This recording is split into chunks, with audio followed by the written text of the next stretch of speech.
చేయండి, ఛానల్ని లైక్ చేయండి, షేర్ చేయండి, కామెంట్ చేయండి. గంట వచ్చేదైతే అస్సలు మర్చిపోకండి.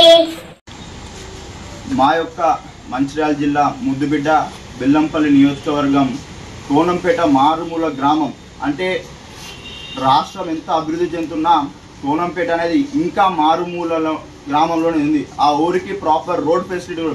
అక్కడి నుంచి రామటంకి శ్రీనివాస్ గారు ఒక పత్రికను, న్యూస్ ఛానల్ను NK24 న్యూస్ అనే ఒక ఛానల్ని ప్రారంభించి, అంటే ఆ న్యూస్ ఛానల్ స్టార్టింగ్ స్టేజ్లో ఉన్నప్పుడు నేను వారి గ్రామంకి వెళ్ళినప్పుడు నేను చూస్తే పంట పొలంలో అంటే ప్రకృతి నేచర్లో బ్యాక్గ్రౌండ్ పెట్టుకొని ఫోన్ స్టాండ్ పెట్టుకొని వీడియోస్ రికార్డ్ చేసి ఈ ప్రాంతంలో కానీ రాష్ట్రంలో జరుగుతున్నటువంటి ప్రతి ఒక్క సమాచారాన్ని కూడా అందరికీ అందించే విధంగా, అంటే చిన్న స్థాయి నుంచి వచ్చింది కాబట్టి దీన్ని మనం అందరం ఆదరించాలి, అందరికి మనం సపోర్ట్ చేయాలనేసి నేను కోరుతున్నాను. అలాగే ఏదైతే ఈ సంవత్సరం నూతనంగా క్యాలెండర్ ఆవిష్కరిస్తున్నారో చాలా బ్రహ్మాండంగా ఉంది.